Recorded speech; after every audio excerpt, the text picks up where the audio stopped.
Well, good morning, everyone. Good afternoon, good evening. It is a joy to meet you here on this channel. And once again, I don't know who you are on the other side of the screen, but it is my hope, it is my prayer that you're well, that your family members are well, and that you're taking care of the loved ones around you, of your neighbors, and of your family members and your friends, and even those who you don't know but are in need.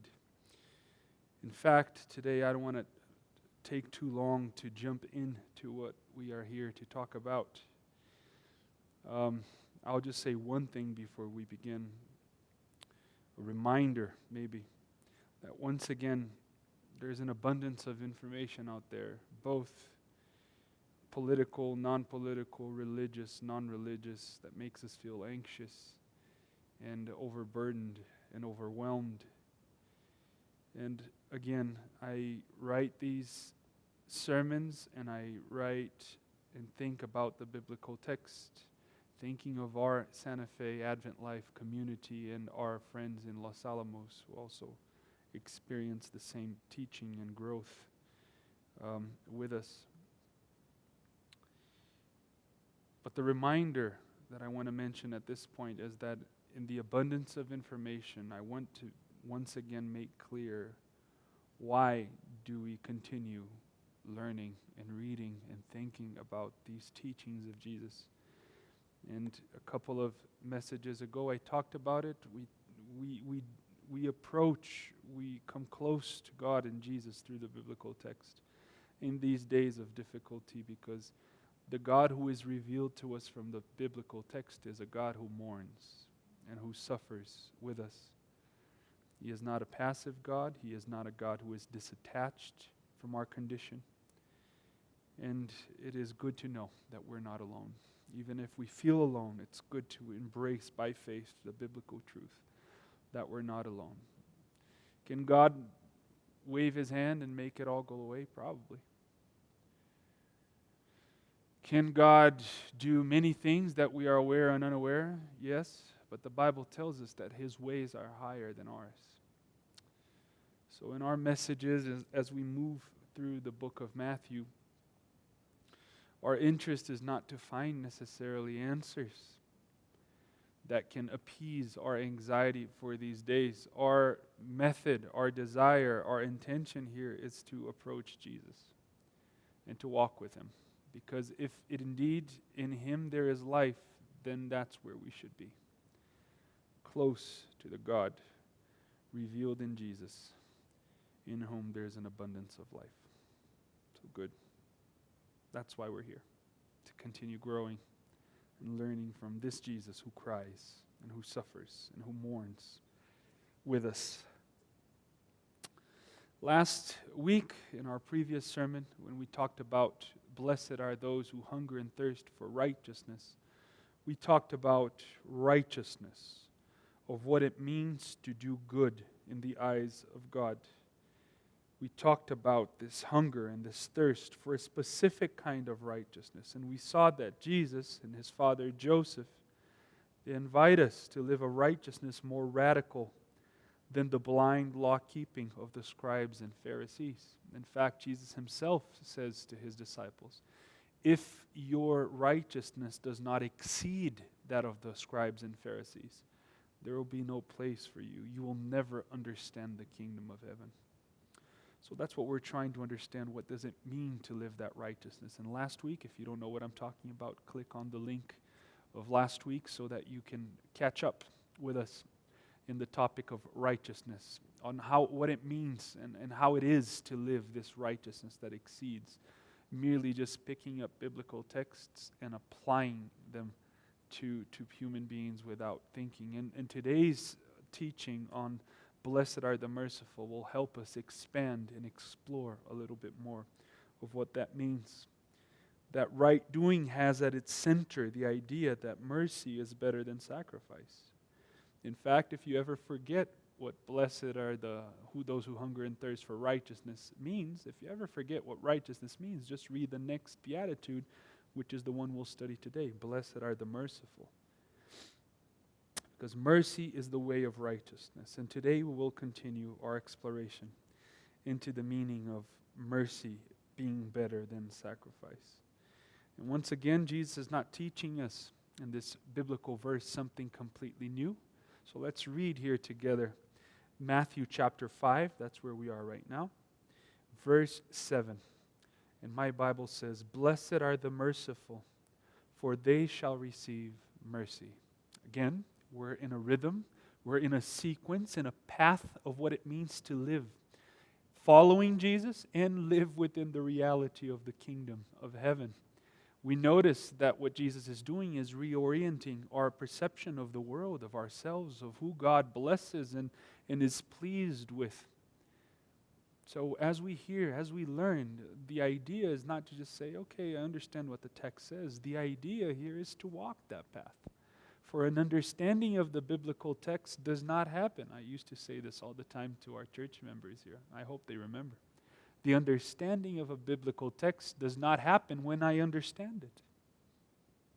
Interesting, right? The understanding of this verse 7, "Blessed are the merciful, for they shall receive mercy," does not happen when you understand the words and then you go back home. No, it doesn't. The understanding of a biblical text takes place when we begin living our life according to that text. So our goal, our intention here is not only to understand. Understanding has a role, this cognitive, intellectual part of it. It has its place. But if I do not shorten the distance from the brain to my heart and to life, then it has no meaning, it has no significance, it has no relevance. So this is our goal, to understand this new hermeneutic, this new way to interpret the world around us through what Jesus is pointing toward. He is showing us that God's eyes and favor and blessing and joy is found with those who consider themselves poor in spiritual things, who recognize their need for God, and when they relate to others, they don't lord over people. They recognize the other not as somebody different because I'm righteous and the other is not, but as equal, because all of us are in need of mercy and grace. And when we realize our poverty, we mourn our condition. And as we cry these tears of mourning, we learn how to see the other for who he is as well. Somebody who also struggles. And in that we also find equality. Then we studied about the meek who, in this process of poverty and mourning, become patient and calm because they learn how to trust God to do the work that they are unable to do. After that, it was last week, we studied how this patience, this calmness, develops in us a hunger and thirst to do what is right. That's what Psalm 37 pointed at. Don't envy the evildoers. Don't get angry at them. Do good. Be patient and do good. Trust in God. And that's what we learned there. And today, after hungering and thirsting for righteousness, for doing right, which was last week, a righteousness that is not about only picking up biblical text and throwing them at people, we have learned how to live according to the principle of mercy, and today we'll explore that. This is the path. This is how Jesus opens our eyes to understand the world around us and our place in it. And that's what we're trying to do. So I was saying before I got into this whole thing that Jesus' teaching, once again, is not completely new. Once again, he's drawing. When he says, "Blessed are the merciful, for they shall receive mercy," this has been the message of the prophets for centuries before Jesus. This has been the message of God through the prophets for people, that mercy is better than sacrifice. Think of Jeremiah. Let me read you a couple of prophetic writings from the past so that you'll see how mercy and kindness is part of the desire and the will of God for humanity since the beginning, especially to Israel. Jeremiah chapter 22, and I'll read verse 13 to 16. "Woe to him who builds houses by unrighteousness and his upper rooms by injustice, who makes his neighbors serve him for nothing and does not give him his wages, who says, 'I will build myself a great house with spacious upper rooms.' Do you think you are a king because you compete in cedar? Did not your father eat and drink and do justice and righteousness? Then it was well with him. He judged the cause of the poor and of the needy. Then it was all well." And then God says, "Is this not what it means to know me?" It's powerful. I mean, we could just stop here and speak for our entire time about what it means to know God. That's a big question.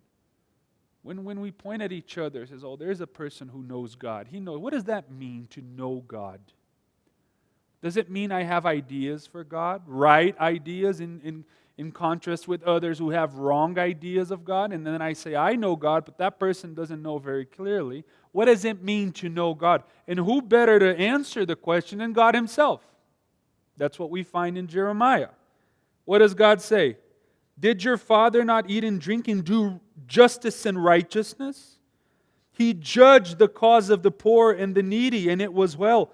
Is not this what it means to know me? In other words, what God is saying, you want to know what it means to know me? You live taking care of those who are my creation.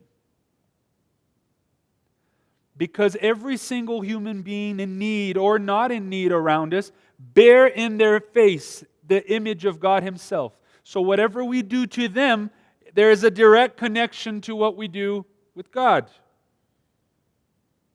So God says, you want to know what it means to know me? Take care of others. Enough with blah, blah, blah, blah, blah, with many words. Do, live, work. Taking care of people, especially the poor and the needy around you. What God is saying is, in doing mercy, we show what it means to know God Himself. This is profound. Micah chapter 6, verse 6 through 8, same thing. With what shall I come before the Lord and bow myself before God on high? Shall I come before Him with burnt offerings, with calves a year old? Will the Lord be pleased with 1,000 rams, with 10,000s of rivers of oil? Shall I give my firstborn for my transgression, the fruit of my body for the sin of my soul? He has told you, humanity, what is good. And what does the Lord require of you? But to do justice, and to love mercy, and to walk humbly before your God. There it is again. In Jeremiah, we learn what it means to know God. It means living in mercy. And here in Micah, he tells us, you want to know the only requirement God has for you is not for you to be doing a bunch of sacrifices to think that you can take care of your own problems of sinfulness and greed and selfishness. No, God requires only 3 things, and they're right here. He requires us to do justice, to do righteousness, to love mercy. And all of this means that we are indeed walking in humility and humbleness before our God. Because doing justice and righteousness, loving mercy, and walking with God are 3 ways of saying the same thing, what it means to know God. Doing justice is loving mercy.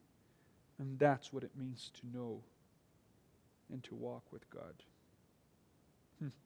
So there you are. That's why it's so important to Jesus to say, blessed are the merciful, because they will receive mercy. What the prophets and now Jesus are trying to convey is probably one of the oldest truths found in the Bible.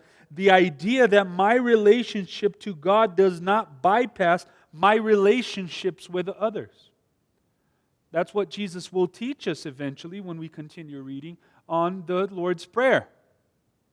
Forgive us our trespasses in the same measure as we forgive those who trespass us. Because my relationship to God is not disattached from my relationship with others. What I do to others reflects one way or another how I perceive and how I understand my place with God. This is one important truth. The truth that true religion is not merely about my personal exercises of spirituality and faith and being prepared myself for some apocalyptic event. But the truth, that true religion is found in how I treat those around me, especially the poor and the forgotten.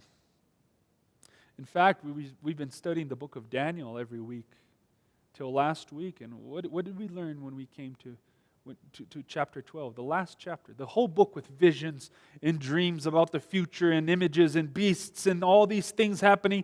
And the last time prophecy culminates in the beginning of a time of waiting.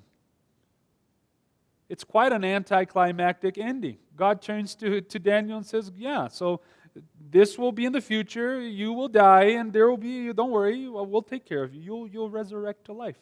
But until then, go, walk. Live in wisdom and bring others to righteousness. Because when you come to the end of all these prophetic, apocalyptic writings, at the end of the day, the most important thing is not necessarily pull a calculator and do calculations. The important thing is how well do we wait, the quality of how we wait. And in the quality of how we wait, we find what was important to Jesus. Jesus didn't talk about beasts and all these other things. He didn't emphasize that. It's not that it's not important, but Jesus just brought our attention to what is of primary importance, which is the quality of the wait. How well we live, how well we serve as we wait for Him to return. Our relationship to God does not bypass our relationship to others. So now that we understand the importance of mercy and how it was present in the prophetic writings up until Jesus, and how what I do to others affects me, or else the text would not read as we just read, "Blessed are the merciful, for they shall receive mercy." So the question is, who deserves mercy? Who should be the object of my mercy? To whom shall I do good? Is it to anybody in need? Is it to women or only men, or only those who belong to my way of seeing things, or to only Christians? Non-Christians don't get it. Or only those who share my understanding of what true biblical sexuality is all about? Or do I share it with those who sin once, but not those who sin twice? To whom shall I give my mercy? That's a huge question.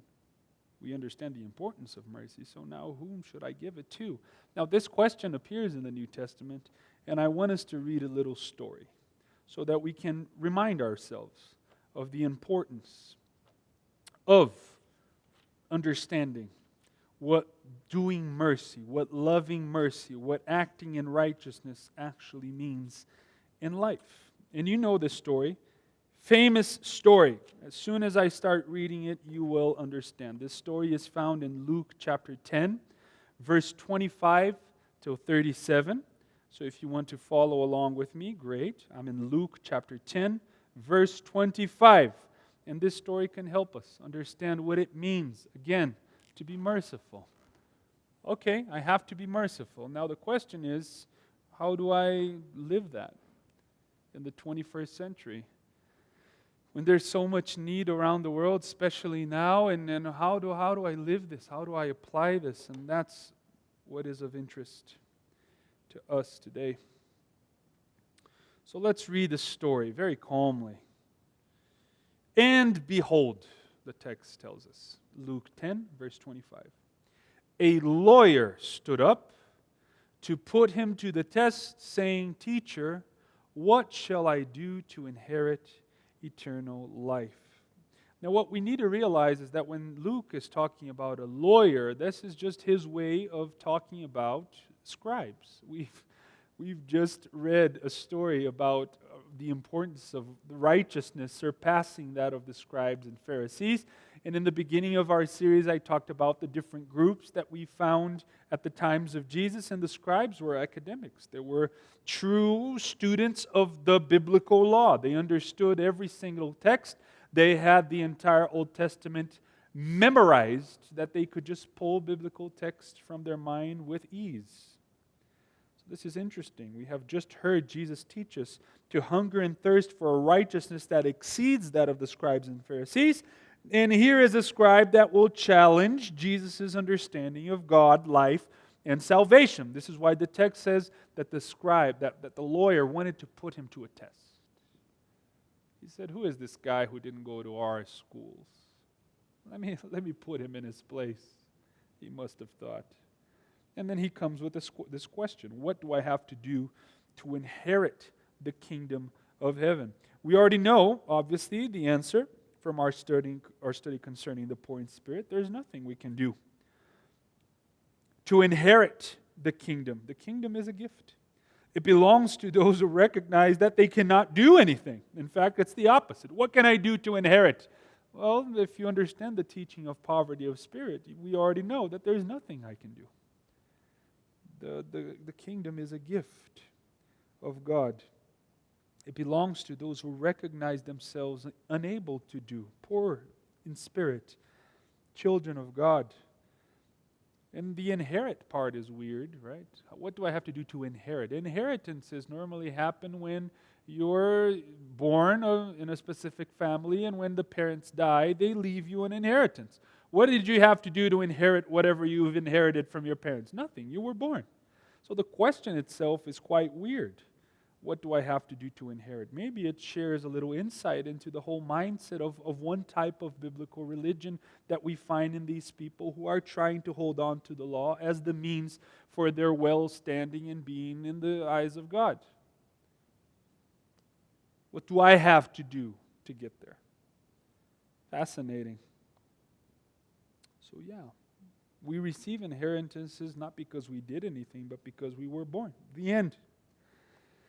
Jesus could have addressed this question. He doesn't.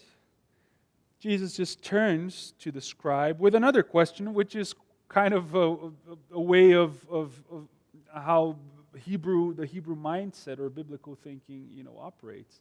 Instead of answering with answers, you answer with another question. Why? Because that doesn't close the discussion. It makes it continue. It makes it go on.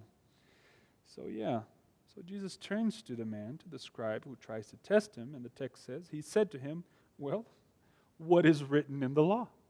Obviously you're a scribe. Obviously you're very versed in the biblical writings. You know the thing from beginning to end. So if you want to know what you have to do to inherit eternal life, to live a life of well-being and joy and gladness, and to achieve that reality as we approach the end of the age, what do I have to do? And Jesus says, well, let me know. What do you think? You're the law guy. Tell me. And the answer he gives is this. Verse 27, he answered, you shall love the Lord your God with all your heart, and with all your soul, and with all your strength, and with all your mind, and your neighbor as yourself.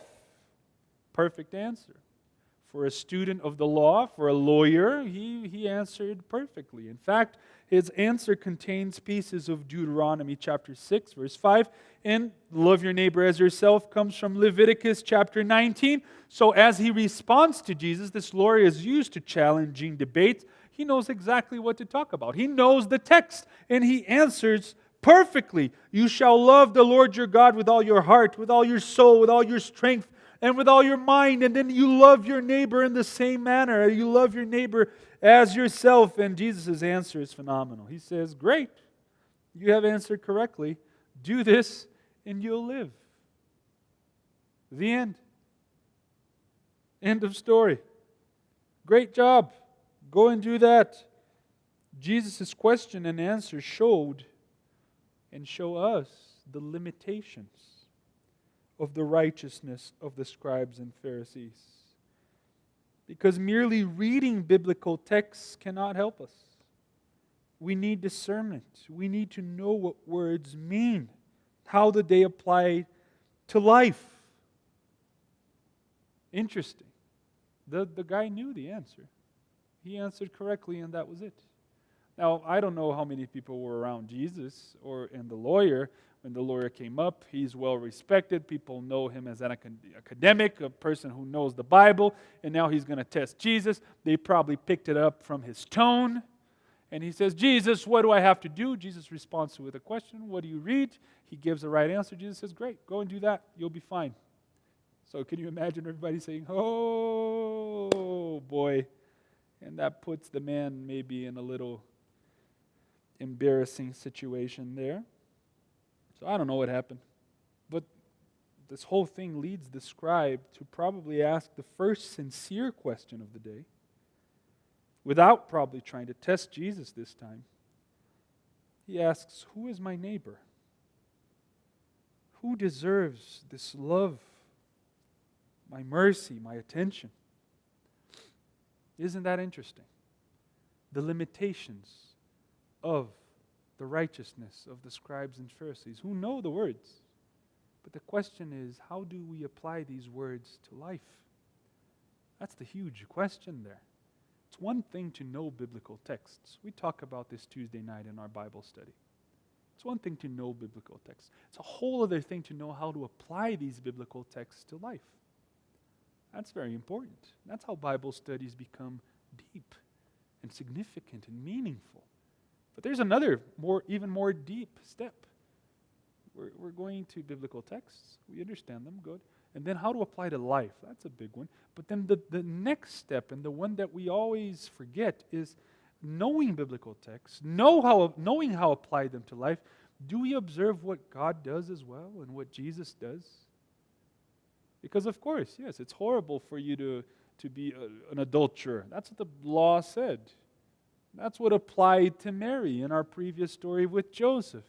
But Joseph finds the discernment, the righteousness that exceeds merely the application of text to life in a literal, direct sense without considering the possibility that that person deserves mercy and not sacrifice.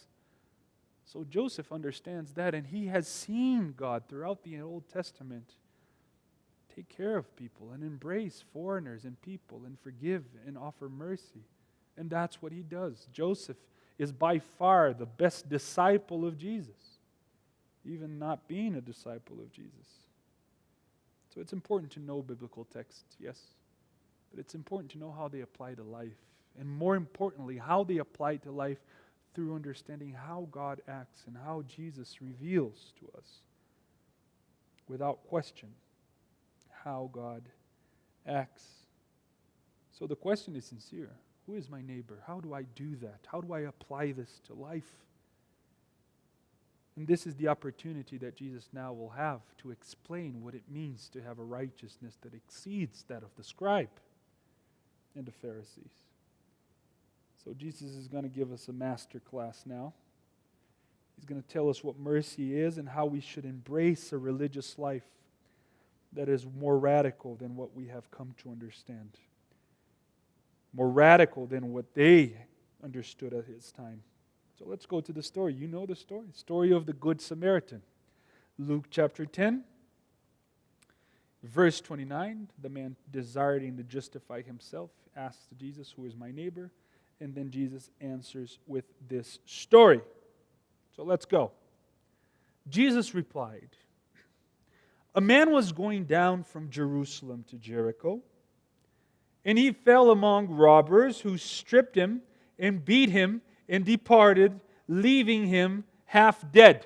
So let's draw that up, shall we? So we have here a man who was traveling, and now he is half dead.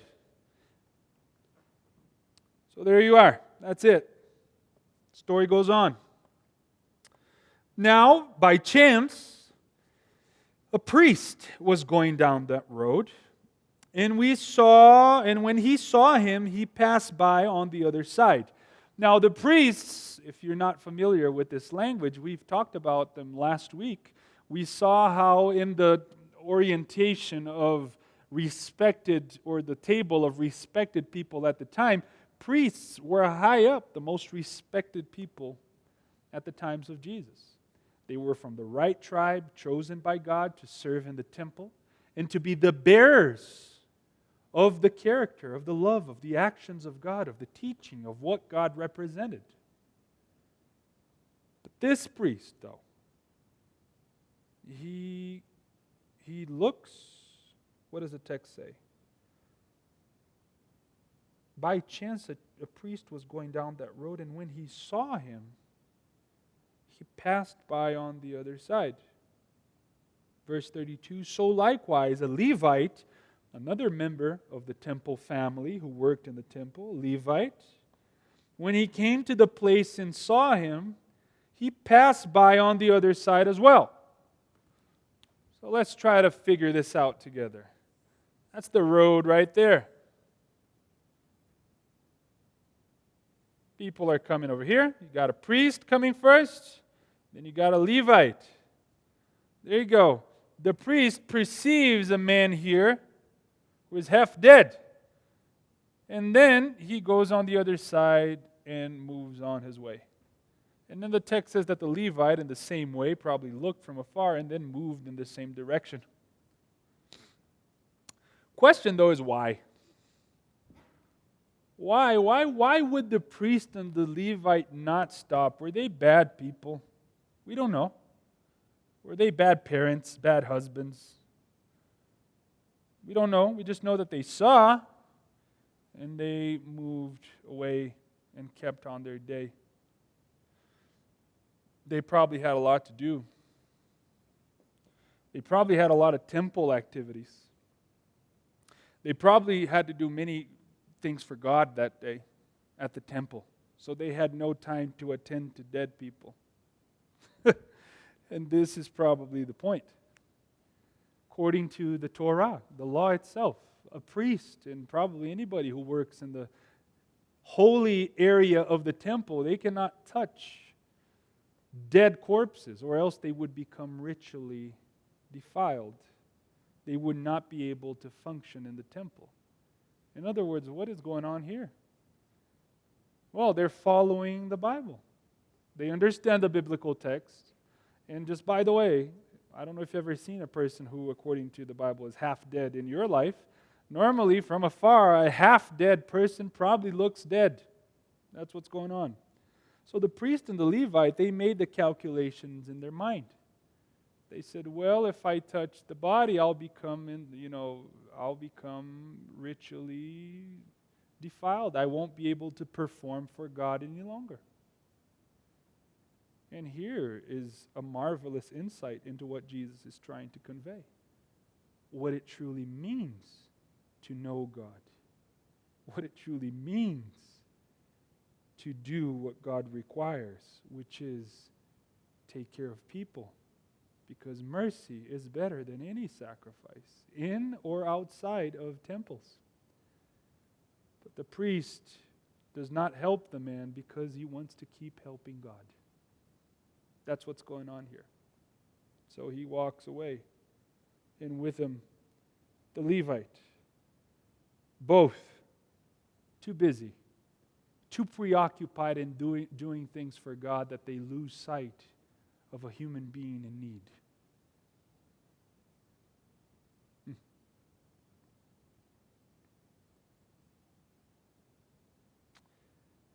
I spent a lot of years within religious circles and contexts.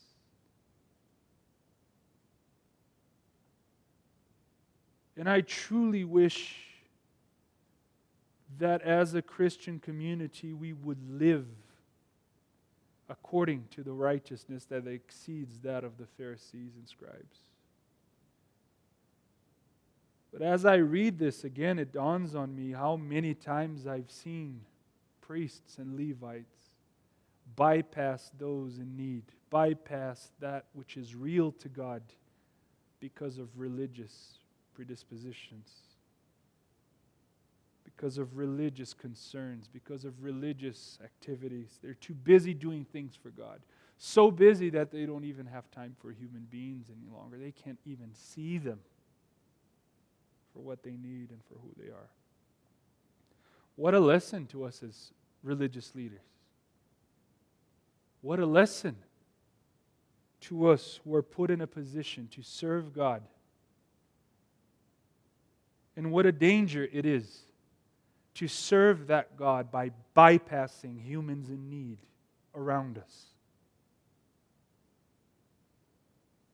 The priest and the Levite were too busy to help because they were too busy doing things for God. Or at least they thought so.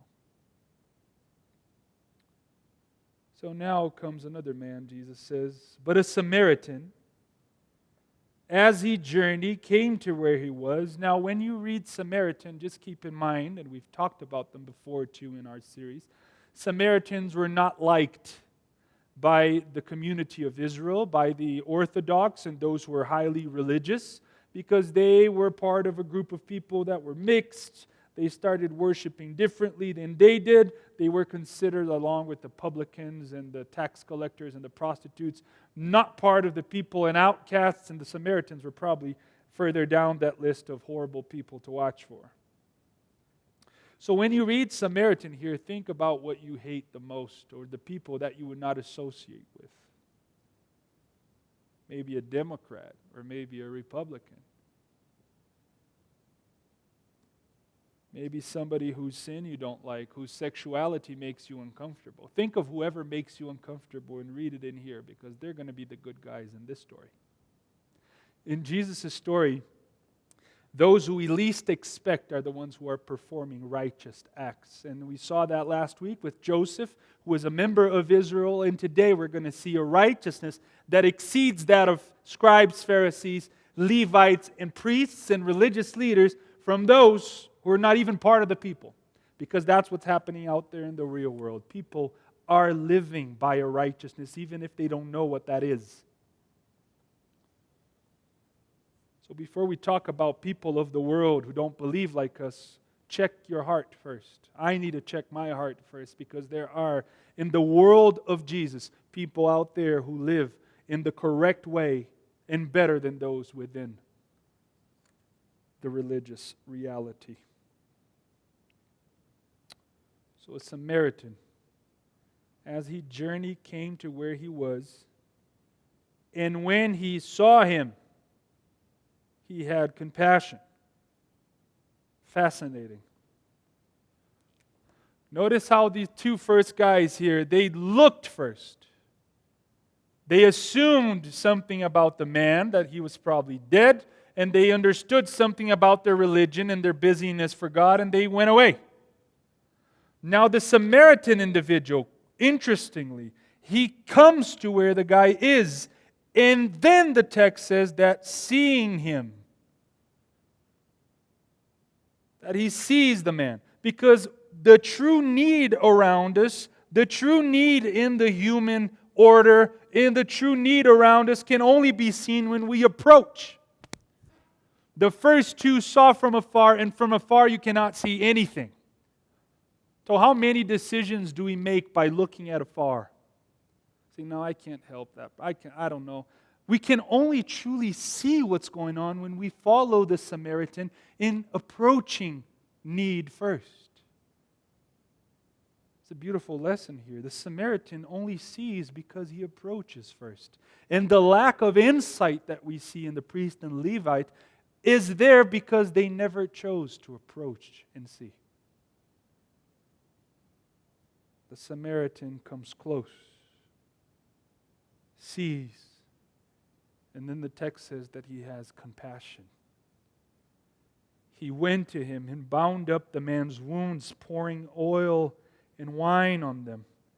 Then he set him on his own animal and brought him to an inn and took care of him.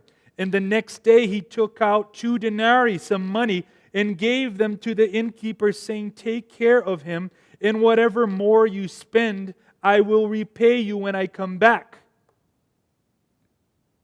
Fascinating. The world of possibilities that opens up when we decide to approach.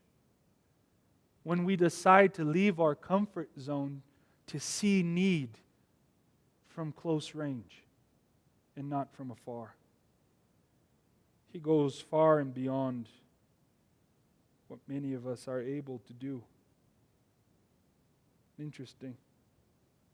Now, what we need to understand here is that this story doesn't necessarily mean that we have to go out on the street and put people in our car and take them to inns. Some of us don't have the finances to do that. Some of us don't have the means to do that. But the lesson here is not that. The lesson here is not to do literally to put people in our animals and take them to the hospital or to the hotels. Some of us don't even have animals to put them on if we're going to follow this literally. The lesson here is found in the approaching. So this leads Jesus now to ask the question after the story. Which of these 3 do you think proved to be a neighbor to the man who fell among the robbers? And then the scribe said, "The one who showed mercy." And Jesus said to him, "You go and do likewise." 2 things I want to talk about here before we finish. What is mercy, according to the story?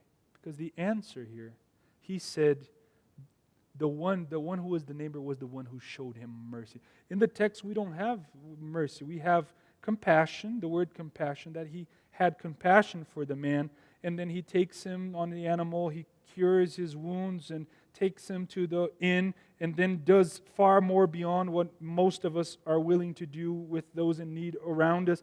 But what does mercy mean? And again, I go back to the same point that what I was talking about. Does it mean putting people in our cars and taking it? Does not mean that. If we trace back all of the actions of the Samaritan, from giving money for him to be taken care of, to bringing him to the inn, of putting him in the animal, taking care of the wounds, feeling compassion, seeing him, approaching.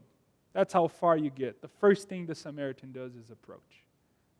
Because in the end, my friends, to be merciful is to be willing to approach those in need. That's it. That desire, that willingness to get up, to leave our comfort zones, and to approach those in need around us, to approach those who are forgotten, to approach those who are invisible, to approach those who are not part of the A team, to approach those who have been left behind and despised by society and who were told they are nobodies, to be willing to approach them and to treat them in righteousness, to do the right thing. Even if it comes to the point, as we saw with Joseph, where our reputation is on the line. Now, many of us here say we know God, but how many of us are willing to put our reputation on the line to do what is right to those around us, to approach them and to take care of them? That is the lesson of this story. Are we approaching those in need? That's what mercy is. What is mercy? It's the willingness to approach and see what happens next and be willing to do what is right. Now the question is, the second question I want to address as we end is, who is the neighbor? Notice that the text began with a question. Here's the scribe, and he understands that he needs to love others as himself. That was his answer. So the question is, love my neighbor as myself. His question is, who is my neighbor? Who should I give this love and mercy to?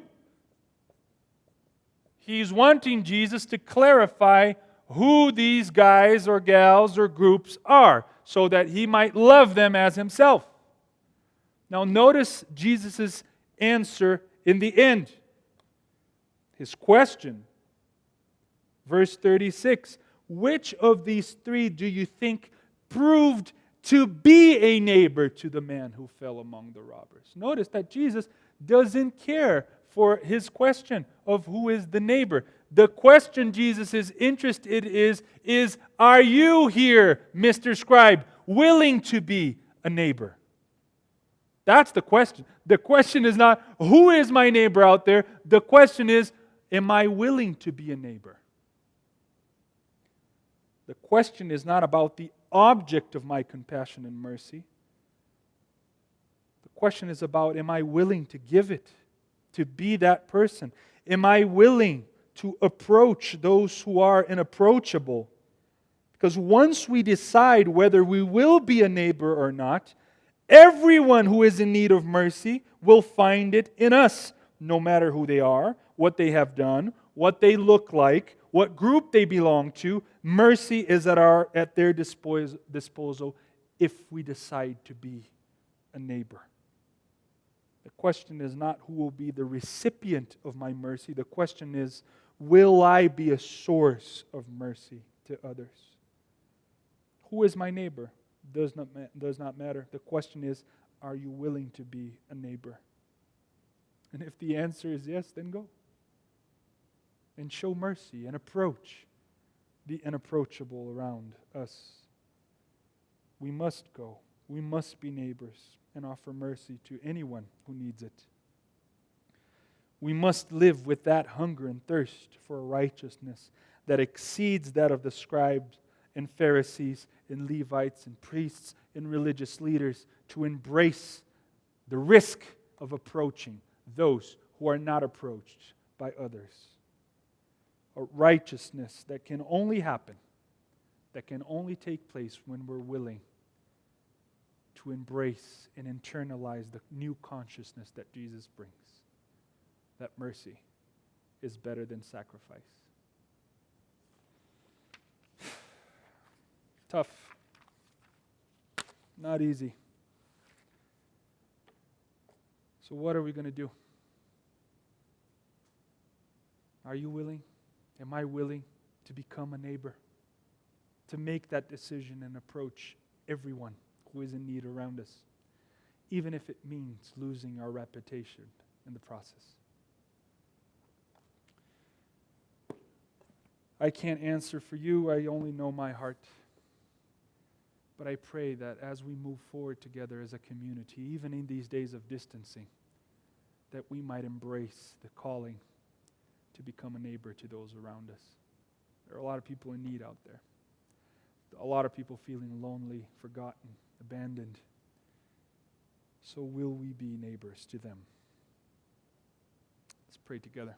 Dear God, I thank you for the joy I have to share these beautiful teachings with everyone who's watching. And again, Lord, our only request is, may these words and texts that we're trying to learn, may we understand them and learn them, not in understanding them with our head, but in living them in our life. Help us, open the doors, give us eyes to see and a willingness to approach those who are in need, so that we might see need where need is, and so that we might help as you would like us to, because that is what it means to know you.